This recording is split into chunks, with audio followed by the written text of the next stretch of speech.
во уште едно од предновогодишните изданија од емисијата од своја страна на телевизија Сонце.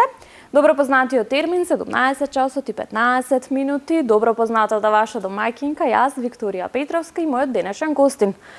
Оливер Настовски, нема јас да ви го најавам, овој пат најавата ќе ја каже тој. Добре дојде. Ајде да најавиме, кој е гостинот?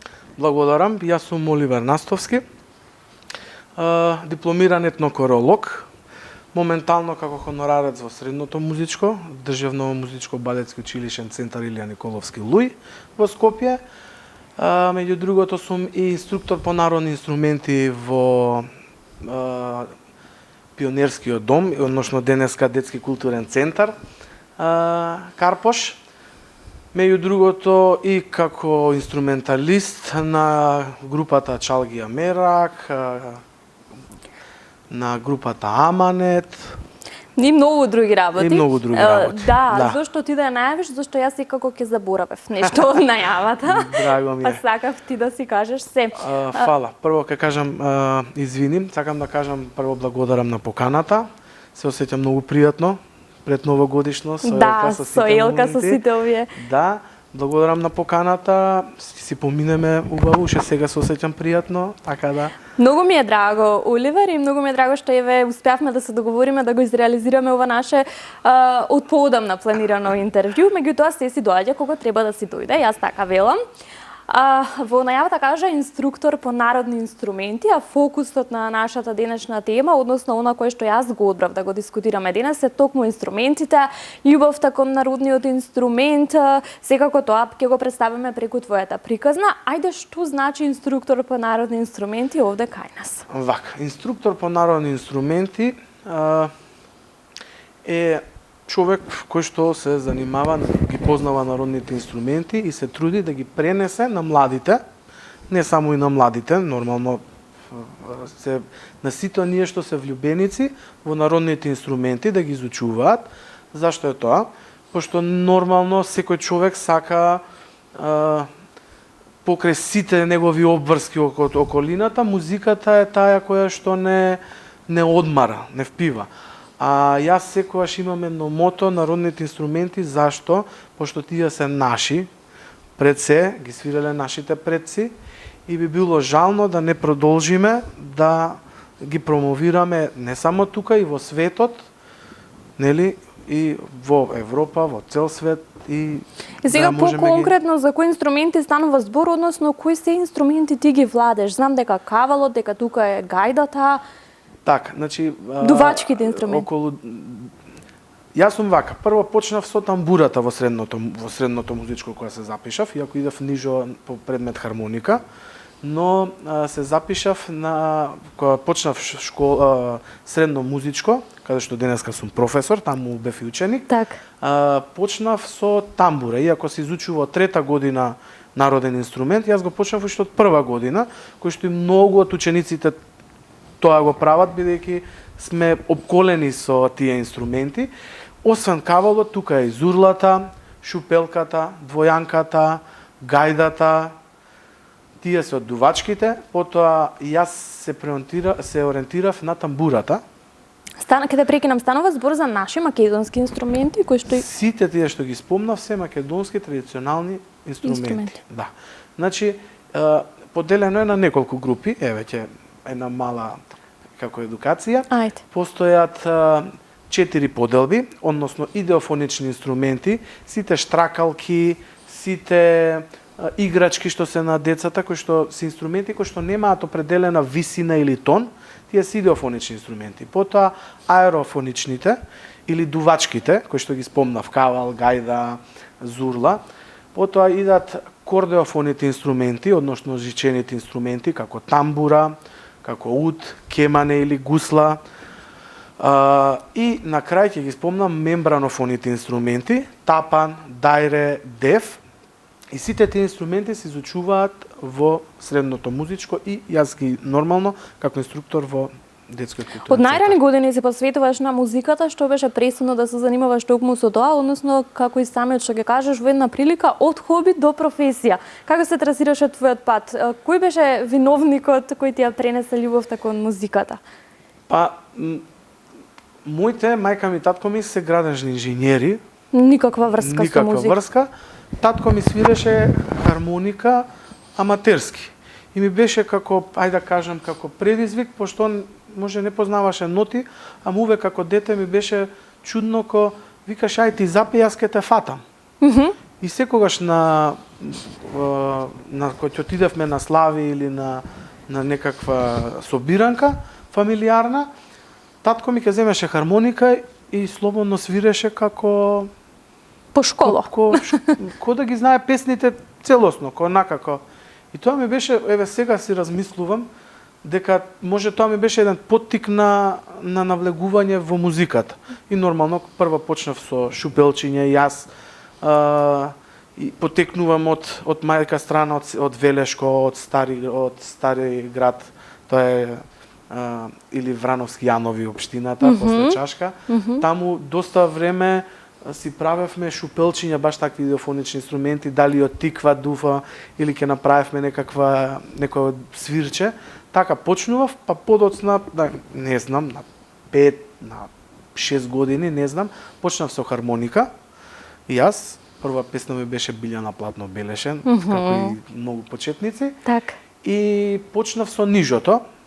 Како се движев во нижото, одев и на танци, идев на ритам плюс, на балет и од четврто деление како ме запишаа на игра Орна, до ден денес Не се отпише од ништо. почнав Си да тераше функционирам. патот. Да. Спомена професор, колку е предизвик денес да се биде еден млад професор и колку е предизвик да се откријат сите тие млади таленти кои што имаат интерес, пројавуваат интерес за музиката, за инструментите. Има ли млади надежни деца кои што ветуваат? Има доста деца кои што сакаат да научат народни инструменти. Како млад професор можам да спомнам дека ми е уште предизвик, искрено.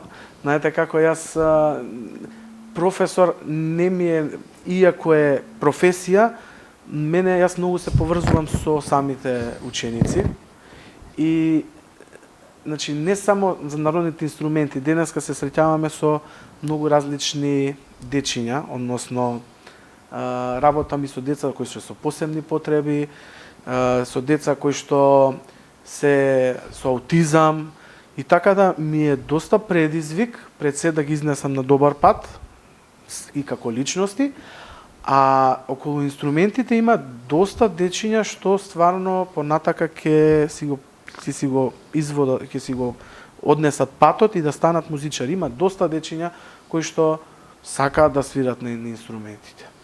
И мене како професор предизвик ми е, секој ден ми е онака нов, како што почнува, така и мене ми е така предизвик. Секој ден се судрувам со нови моменти, со нови ученици, со Взаемно е учењето, взаемно учењето, апсолутно, да, апсолутно. Така учите за нови работи.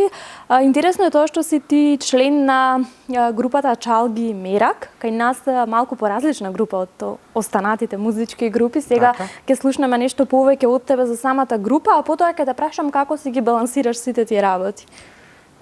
Вака, Чалги и Мерак, сега ние сме може 5 години, 6 години како група. Меѓутоа ние се познаваме многу порано. И решивте ајде група. И па така беше моментално. Иницијатори беа виолинистот и на Тарабука, Иван и Шериф, кој што искочи некоја свирка, требаше да искочи, ајде да пробаме да свириме како оркестар Чалги. И така почна нашето дружење, да кажам, преку, првата свирка наша беше свадба, свиревме прием на гости, и тоа на самата проба, самиот призвук, иако ние пред тоа свирев, јас уште во средно, од 2 година средно го свирам инструментот тут, и свирев и у средното, и на факултетот свирев со различни чалгиски состави, при тоа и на оркестарот од Македонската телевизија, да ги поздравам старите чалги што свиреа таму. така почна моето дружење со чалгијата и ми е многу мило, мислам, едно ми е жал, друго ми е мило. Жал ми е зашто македонската телевизија не постојат више оркестри, не само чалгиски, туку и оркестар на народни инструменти, на традиционални инструменти, кај што исто таму функционира, имаше еден обид 2012 година, ако не се лажам, да се оформат оркестрите, но последна година замреа. И тука беа и биг бендот, и народниот оркестар на македонската телевизија, чалгискиот оркестар и оркестарот на традиционални инструменти. Јас работев во оркестарот на традиционални инструменти, свирев тамбура таму. И како замреа тие, кој искочив од таму, освен танец и многу други школи кои што функционираа на таков принцип, на такви оркестри, нема и не се промовира. Се свиреа само концерти, а не беа обколени и надвор, да речеме, да се свири во кафана или на некоја манифестација. И тоа ми беше предизвик да го формираме и Чалгија Мерак и една група Аманет, вокално-инструментален состав Аманет, кој што свириме исто традиционални ора од репертоарот на Пеце Атанасовски. И сега Чалгија Мерак исклучува чалгиски песни, така? Да, Чалгија Мерак. Каде настапувате? Има ли заинтересирано се уште за она чалгиска музика? Па, знаете како луѓето сами си бараат што сакаат да слушнат. Иако повеќето ке нас ке не викнат сакам чалгија да свирам, пошто чалгијата е, да кажам, еден вид како джез музика. Иако е можеби, да кажам, традиционални и постара. Не е за секој. Не е за секој и бара многу внимание, бара да доживуваш. Да ја разбереш. Да разбереш, апсолутно. Треба пред се, знаете како сите текстови кои ќе ги видите, кои ќе ги слушнете на чалгиските песни, треба да ги доживеете и да можете целата таа музика, склоп на музика, текст и целиот тој оркестарски состав, како ут, канон, виолина, тарабука, што не спомнавме, кларинет, да функционираат како еден чалгиски оркестар. Мада чалгискиот оркестар во самата Чалгија се среќаваат можеби и Дајре, и Дев, но македонската телевизија даде еден таков чалгиски момент, односно оркестар, кој што со овие 5 инструменти ние како што сме Чалгија Мерак, така функционираше чалгијата во македонската телевизија и тоа беше предизвикот да функционира. Доста си активен на кариерно поле, како успеваш се да избалансираш? Тоа е прашањето. Па тајната е не секогаш успевам. Тајната е не дека секогаш успевам, ама се трудам и балансирам со, знаете како, обрнувам внимание на секого.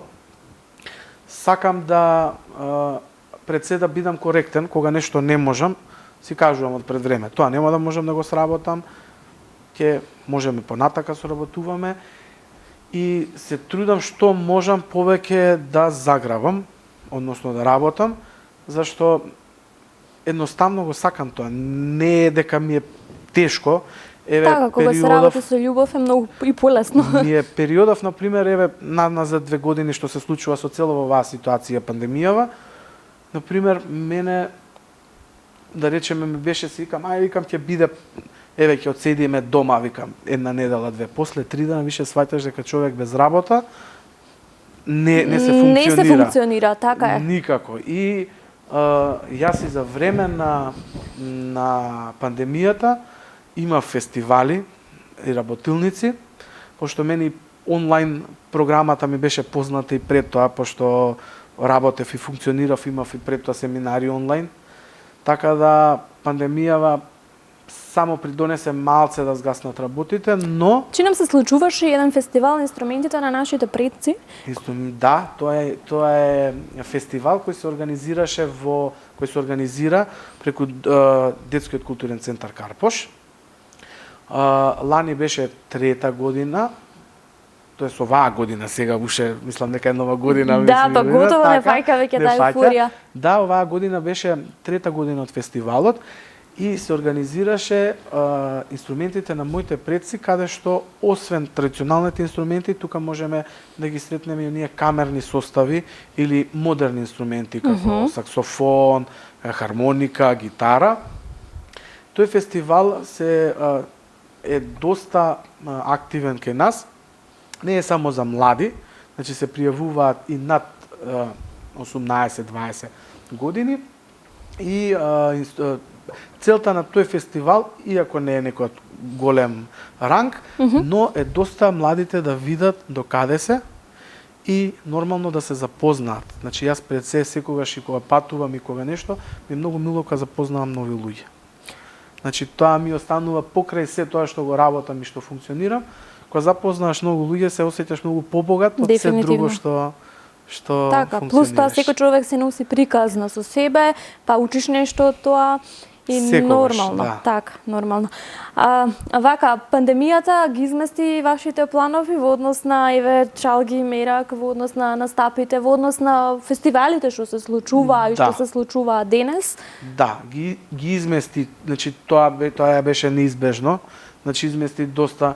Ние иако правевме проби и снимивме една емисија која што за жал требаше да оди сега на 23 октомври. Снимивме еден проект и со чалгиите и со Аманет, како еден проект револуционерни песни, ама нели пошто беа изборите, него го пролонгиравме за малце подоцна. Работевме доста активно, значи правевме проби со сите нишани, нели да не се разбереме погрешно, имавме дистанца, сите тие работи, а дури да не е за фалење, направив кузне колку PCR тестови за да можам да функционирам, бев и до Србија, до Хрватска, така да не измести од концерти, имавме многу закажани, па и денес не изместува. Ние требаше да имаме неколку настани, кои што еден, ако се разболе, мораме сите да внимаваме, нели, да бидеме малку е незгодно. И малце е незгодно. И времето е такво каде што ќе закажеш, па ќе откажеш и малце си на полако пиеше се вика. Оливер, вреди ли да се залага младиот човеков за професијата музичар, односно гледаме ли во нашата држава која што ќе ги поддржи музичарите, односно лицата кои што ќе ја пренесуваат музиката како професија? Што ни фали нам? Што ни фали? Многу работи ни фалат, ама вака. Знаете како, секој индивидуално се снаоѓа во општеството. Не дека само тука кај нас секој се среќа. Па апсолутно. Знаете како, и да отидеме во странство, не па таму дека ќе не чекаме ти млеко. Па ќе биде снајди се. Тука може би е лошо зашто знаете се осеќаш свој дома, а си малце оптргнат од тоа. Може би тоа е болката, но дали со инструментите апсолутно никогаш не може да изумре тоа. Ова е едно хоби кое што свирењето никогаш не може да замре. Што и да се деси, секако луѓето ќе сака да се забавуваат и ако се снајдеш, дали ќе свириш по кафани, во ресторани, било што, значи можеш да просперираш. Имаше едно интересно, видовме со ова ковидов дека кафаните ни се стварно најважни. Апсолутно. Со мерките. Значи мерките се покажаа ке нас. Без училиште може, ама без кафана без кафана не може. Па денеска тоа се случи, видов дека рестораните и кафаните се преполни. Никогаш не можете, знаете, народот се радува и на најмала ситница и тоа не можете да му го одземете. А нашава професија е дадена од Господ кај што ако се трудиш можеш да успееш, ако се буткаш може нема да успееш да бидеш милионер, ама за да можеш да преживуваш можеш да успееш апсолутно. И знаете како, ако кажеме дека треба да се жалиме, ќе се жалиме, ќе идеме во странство и сите, но кога си ја сакаш професијата, што ви кажат, ако треба до последно, ама... Да, одиме. Да. Така, подготвувате ли нешто пред новогодишно еве Божично, може би минатата година чинам учествуваш и во проект Божикен, така? Да, тоа беше многу еден интересен... Или забавни како беше, ако не се лажам? Не, тоа беше Божикен концерт. Божикен? Да, во соработка со... Мислам, не во соработка, тоа беше организирано од манастирот Бигорски. Аха, да. Тоа беше една преубава соработка, пошто таму многу пати кога одам, се осеќам, па како да кажам, дома ми е стран зборот, неголи таму. Целото тоа монашко друштво што е таму со чело на Партение, игуменот, се толку гостопримливи и таму се осеќавме многу пријатно. Секој може да отиде таму, да види што се случува, а тој настан, ние како Чалги и Мерак бевме одбрани да одржиме еден таков концерт, каде што промовиравме, имавме и нови песни, кои што беа и како нови содржински, значи не више прикажани, таму туку како се нови. промовира преку настанот. Таму се промовира преку настапот, да. Тоа беше божиќарски песни, односно наречени каланди. И тие песни ги промовиравме таму. Се надеваме дека оваа година ќе направиме нешто ново. Очекуваме, бидејќи минатата година тоа стварно го одбележи празникот. Мислам, немаше човек што не го сподели, што не го допре она. Мене ми е многу чудно така. Јас сум човек што не многу сам се сакам да се промовирам, туку ми е многу интересно кога другите ме промовираат. Да, а луѓето препознаваат. Препознаваат, да, апсолутно. И секогаш кога нешто работам, не очекувам премногу и нешто кога ќе запали и си викам тоа да, беше тоа е добро да не се очекува премногу за да не се разочараш. Ама вака кога не очекуваш, а кога ќе добиеш, па чувството е некако убаво. Знаете како, јас со сите оркестри што е ваква, многу е битно прво пријателството меѓу себе, односот помеѓу вас. Значи да можете да седнете да си разговарате на било која тема и нормално кога доаѓа време за работа, за свирење, да се сработи тоа коректно, да се направи и самиот резултат ќе се искочи. Така, нормално резултатот секогаш излегува на површина. Апсолутно. Значи луѓето препознаваат што е добро, препознаваат што е направено со љубов, така да. Да, и луѓето препознаваат квалитет. Да, нема криење таму. Нема криење. И нема глумење. Или те бива или не. Апсолутно. Што да очекуваме следно? Еве кажавме можеби нешто ќе ни спремите вака за празниците. Имаме доста уште необјавени, више снимени, како што кажав.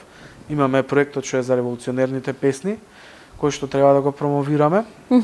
Се надевам ќе искочи ту сусрет секако да нормално, тука сме за подршка. Ќе го испромовираме тоа како прв проект, а понатака имаме доста проекти што нема сакам да ги откријам, пошто со тек на време, нека остане. Која ќе биде еве новогодишната желба, порака која ќе упатиме кон нашите гледачи, кон сите оние кои што ќе го погледнат ова интервју?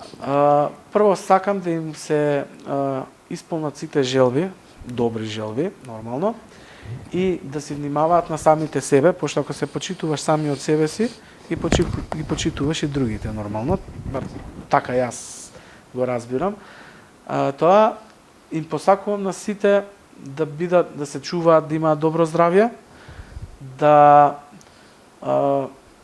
пружат љубов кон пријателите, кон општеството надвор и секако да можеме заедно да помине и да излеземе победници од оваа пандемија, апсолутно, пошто ова беше више мислам дека доста. Доволно и доста, да. Ти благодарам, Оливер, уште еднаш што удвои дел од твоето навистина скапоцено време и што еве ни го разубави со твојата позитивна енергија нашето студио. Ние се надеваме дека пак ќе се дружиме, дека ќе дојдеме и на промоција кај вас и секако ќе бидеме сведоци на уште успешни приказни од тебе и од твоите групи. Благодарам уште еднаш на поканата, се чувствував многу пријатно. Не спомнав, еве за крај ќе спомнам дека исто имаме промоција со Средното музичко, едно CD, кое што е 20 години од насоката за традиционална музика и игра. Тоа CD требаше да биде промовирано, прво се откажа со тоа што се случи во Бугарија, потоа се откажа пошто самото Средно музичко ни се се случи едно детенце да биде разболено, може не се разболе сигурно во школа, Така. ама нормално протоколите мора да се откажа втор пат, така да ќе бидете поканети во најбрзо време за промоција на CD-то на 20 години за насоката национална музика и игра. И се надевам ќе се дружиме и ќе бидеме таму. Ти благодарам уште еднаш и на гостувањето и на поканата и тебе. Почитувани гледачи, јас само ќе се надоврзам на убавите предновогодишни и празнични желби кои што ни ги упати кон вас нашиот драг гостин денес, Оливер Настовски. Се надевам дека уживавте во уште едно од предновогодишните изданија од своја страна.